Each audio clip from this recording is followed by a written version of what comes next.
Uh,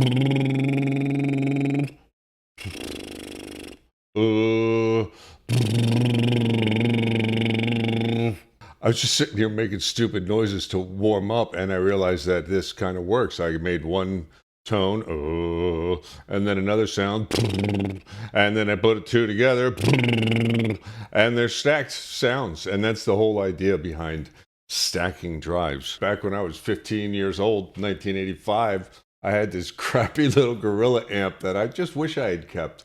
Sorry, Dad. I wish I'd kept it. You know that, of course. We spoke about it. And it just sounded so good when I would put two distortions on it. Actually, I think it was an Ibanez metal charger and a rat in front of it. So guitar into the rat, into the Ibanez metal charger, into this Gorilla.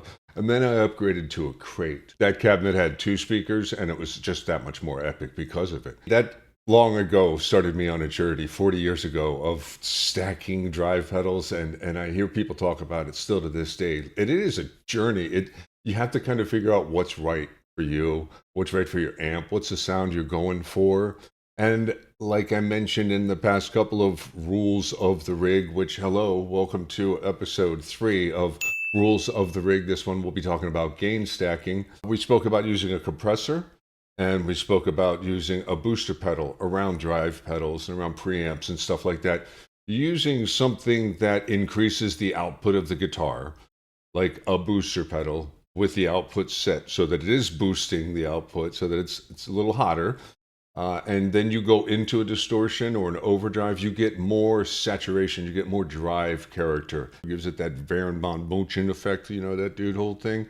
That it seems a little bit louder. Sometimes it actually will get louder, but sometimes when you stack these drives, the volume doesn't actually get louder, the just saturation increases. But when you have headroom, in other words, where you have room to add input volume or room to add some levels, some layers, and still kind of get louder, like a clean amp, it can become a little bit of a guessing game, like what's going to work and how am I going to set this up? So with all of the episodes of Rules to the Rig, there are no rules to the rig. I'll tell you the way that I've done it for many years, and the way that I see a lot of people do it. The way that a lot of people don't do it is I go lower gain pedals first into the higher gain pedals, mainly because I want to be able to increase saturation, and my tool for getting louder is a boost pedal after those pedals going into a clean amp. Or usually my boost pedal is in the effects loop. It's one of the first things in the effects loop so that it turns all of those up when I want to lead or get to the voice level of play work, and turn it off when I want to get back down to rhythm.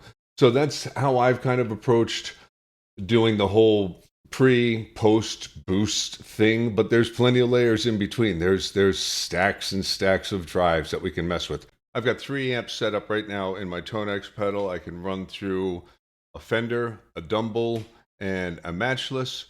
In the loop of a Line 6 HX Stomp is that Tonex. So I have a couple of drive pedals before, the delays and reverbs that I run after, because that's all for another episode, of course, right? Pre and post preamp stuff. We've kind of talked about a little bit, but I have it set up right now so that all 3 of those amps I can switch through between presets, and I'll also be able to set up which of the 2 distortions will be on or off that I've picked. And I've picked a Timmy model, the Timmy, and I've picked the compulsive drive.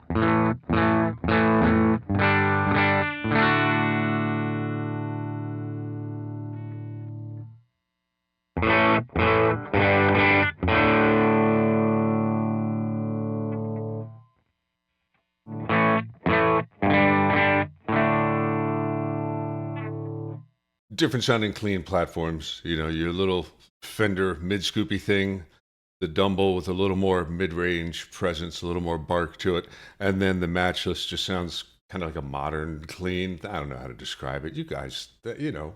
So one of the first rules of breaking rules is level maintaining, right? And having the clean sound and the distortion sound kind of at what feels like the same level. A lot of times maybe the clean is actually going to sound a little louder, even though they're set the exact same. So I know on my Soldano back there, I kind of have to give my overdrive channel just a little bit more juice. And the clean was just a little bit, as you would look, visibly quieter. But when you listen to it, it was just enough to kind of give a bump in the room that the compression starts to take away just by getting smaller and squeezing the guitar signal down the way that distortion does. Sometimes you lose some bottom end. So in a Fender amp where we have plenty of bottom end, something like that Timmy is going to have one character to it, whereas the OCD is going to have another character. So here, let's check out the Timmy first.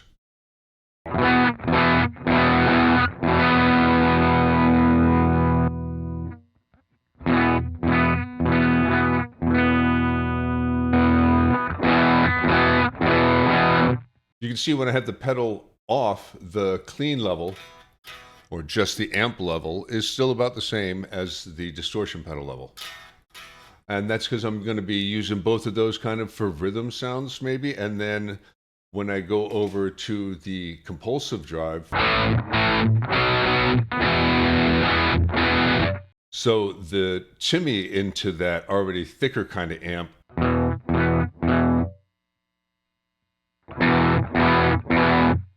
that's keeping the character of the amplifier and adding a layer of girth and grit to it.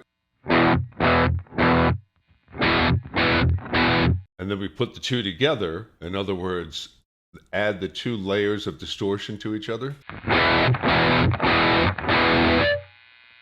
You can hear my noise level increases. One of the things that I commonly would run into when I was first gain stacking, especially into a really clean amp, is sometimes I would turn my first pedal up like real high like this and maybe have the gain down a little bit. And I don't know how much of a difference we'll hear here, but it just makes that second pedal feel even more sensitive. Problem is, when you go back to just that first pedal, it's a lot louder. So the levels won't be quite as balanced. See, I've gotten quite a volume jump there. Maybe not as noticeable to you, but it's going to be noticeable to a tube amp, and especially something with clean headroom, where just that little bit of oomph is going to seem to add a lot more volume. It might start to feel a little out of control. Of course, one of the first rules to consider is going to be finding that balance between the two pedals' output volumes and making sure if you're going to use one at a time, as well as both of them together, that they need to kind of be balanced, going to your amp, going to your sound guy, going to the audience's ears. And it also makes you feel a little more comfortable. If all of a sudden you turn on something while you're supposed to be in the rhythm sound and you get real loud and present, it feels like everybody's looking at you, and you start making mistakes, you start drawing too much attention to yourself. So you want to save those volume-y oriented things for the lead times, the solos, the look at me kind of moments, right? And then you want to maybe have a little more saturation for this rhythm part or that rhythm part. That's where we get into the stacking of stuff. Maybe you really like your core sound, but you just want to change it a little bit. A lot of people use a tube screamer in front of almost anything, right? That'll just be the fix me pedal. And it really shaves a lot of bottom end off, and it does this mid hump thing. And so if you have a nice chunky rhythm sound and you already have that dialed in, much the way that I would have this as a rhythm sound, and then I want to go to lead and I add, let's pretend that the Timmy is a tube screamer, turn it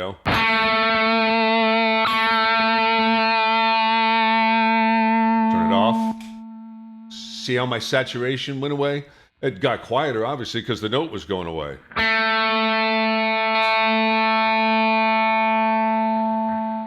So you have something that's juicing its output, and then that output is going into another pedal that is expecting one signal level, and it's coming in hotter. And that's what I was doing in episode 1 with compression when I had it before pedals, and it gives a very similar feeling, but the compressor is a little more smooth, whereas stacking drives, you start to get into that whole, what do we got going on? It starts to become like mad scientist stuff, because what what feels and sounds good to you might not feel and sound good to another person. What might feel and sound good to you, and as far as order wise, might not sound the same to another person. So if I put all that on and then put some delay on, you know.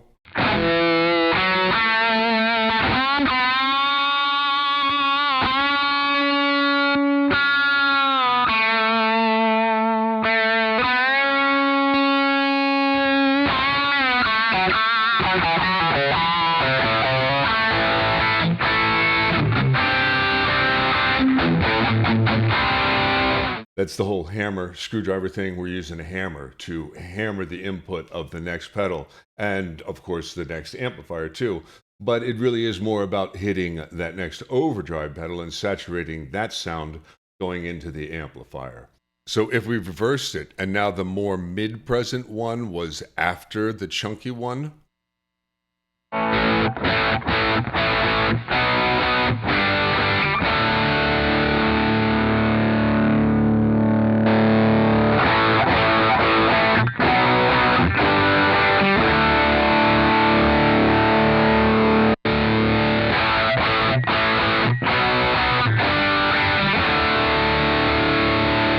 I like that second when I swapped it back.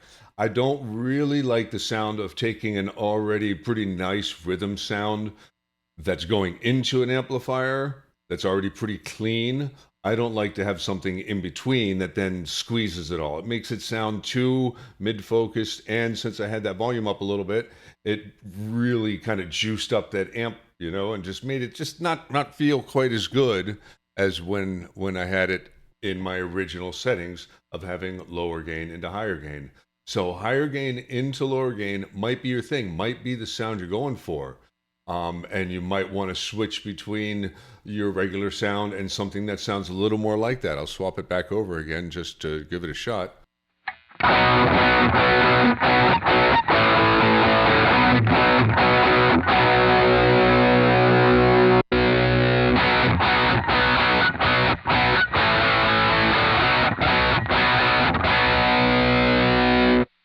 I just feel like the chunk is still there of the original pedal.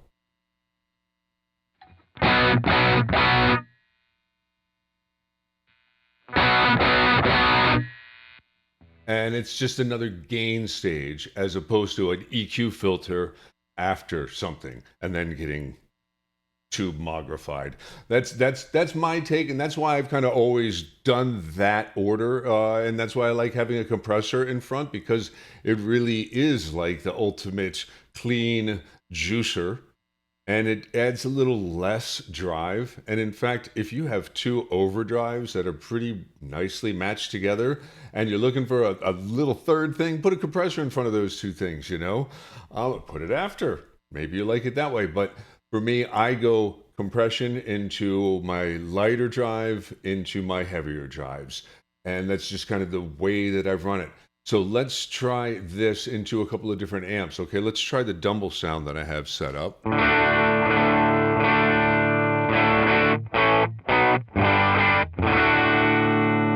Bring the Timmy in.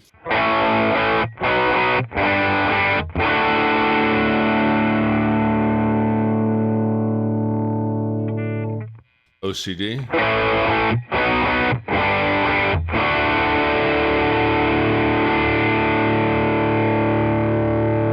Back to Timmy.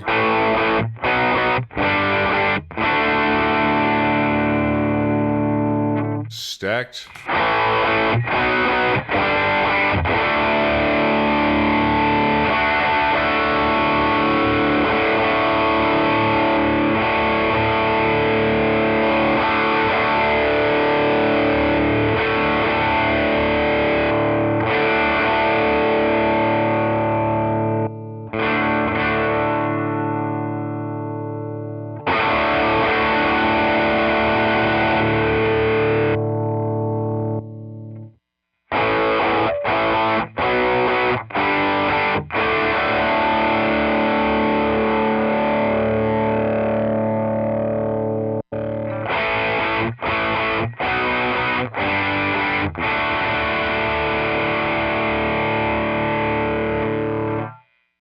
So you see, with one amp and two pedals, I'm able to get, four basic core sounds.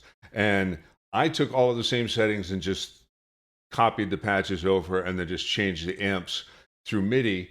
And these are a little mid-present to my ears for a Dumble. I'd probably use something slightly different than these distortions. I really like that Heir Apparent and the Minotaurs going into these Dumble patches of the Tonex. What do you guys use? What are your favorite stack pedals? Let me know what you like to use in front. Are you a Tube Screamer person? Have you moved over to a Klon for your first gain stage? Hitting an amp that's already dirty? Are you just using a Klon into a nice clean amp? Or just one pedal into an amp? Are you just a single amp person? Let me know down below. Maybe somebody else will comment that they use the same thing. Highly unlikely though, right? When I left the video up on Pedal Boards of Doom about Boost Pedal, there was 3 comments immediately about how different people use it and it's the only way to use it. And I covered all of those ways. And it was interesting because they all kind of seemed like their way was the way and the rule for how to use it. And they all had valid points. And yes, that's a way that you can use it. And it is a very effective way to use a boost. But it's not the only way, and gain stacking isn't the only way. It comes down to your ears and what you like. So if I go over to the Matchless page,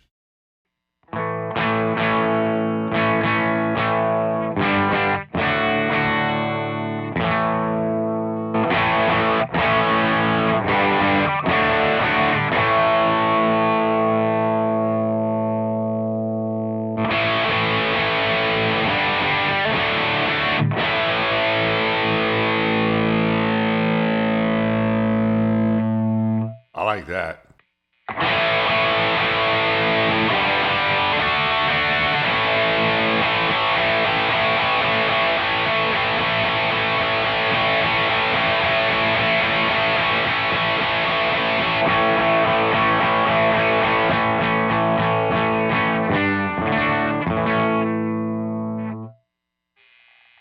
I really like that OCD into there.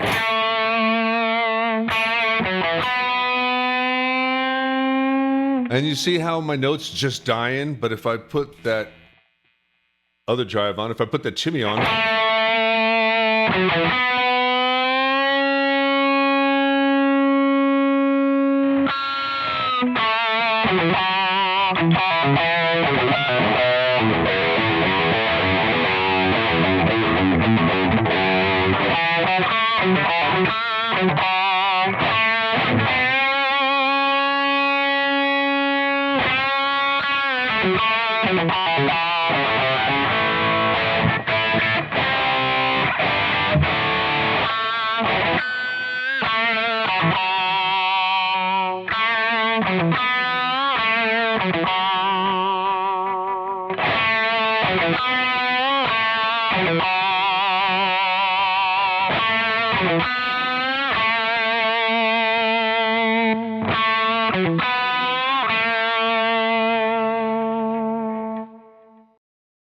so stacking the two, I don't feel like I have to struggle to make that note sustain and really hold out, especially using headphones. I have nothing really going on in the room.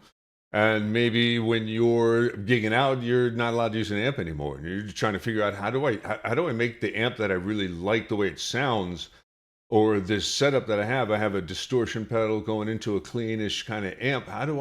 What can I do? How do I get a little more juice out of it? And so putting something before it might be the trick for you. Putting something like a Tube Screamer or a Timmy drive, maybe even just a boost. That might be just what you need.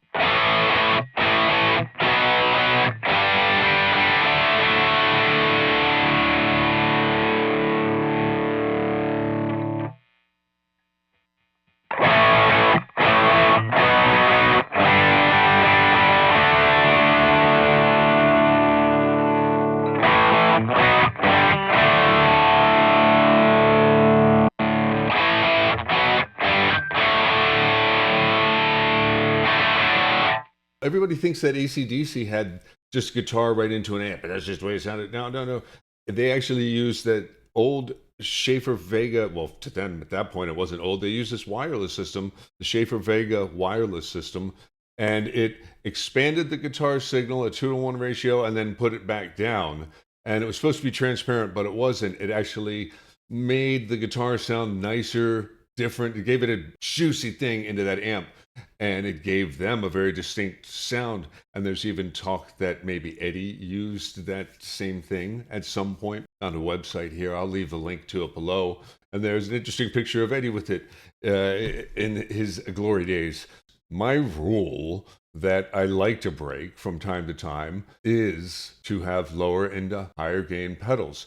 When do I break the rule? I like to sometimes have a tube screamer after a clon going into an amp that's already kind of dirty, because if I already have kind of that girthy sound going on, and that Soldano, if it's set up just right, it sounds really beefy already. And if I add the clon to it, there's something definitely magical that happens, but it's not quite the same, right? And the tube screamer just shaves off some of that clon sounds. It's all about what sounds right to you. There are no rules in the rig and setting it up. Look at Tom Morello. That's a whole episode. That's like 5 episodes on its own right there. He does wacky stuff, okay? But generally people don't put drive pedals in their effects loops. And that's because you end up changing the core sound of your preamp so much. Now, that being said, people do plug a guitar into an overdrive or a distortion and then hit the return. But that's completely different than having a distortion pedal in an effects loop. And that's just taking basically a distortion or a preamp style pedal and making it the preamp, bypassing the amp's preamp and going into the power section. I won't get too far into the loop thing because I shouldn't have even mentioned Tom Morello because he breaks all the rules, right? But this is a perfect example of somebody who broke rig rules and has a very unique, very distinctive sound that you know it when you hear it. And you can find me talking about all the preamp stuff, the post-amp preamp stuff, effects loop stuff, in other videos on the channel. So please feel free to subscribe and hit that notifications bell so that you will know when the next episode of Rules of the Rig is up. And I thank you guys all for being here. If you like this video, please, on your way out the door, hit that like button like it was a foot pedal. Foot switch, like it was your mouse turning. I mean, you know what I'm saying.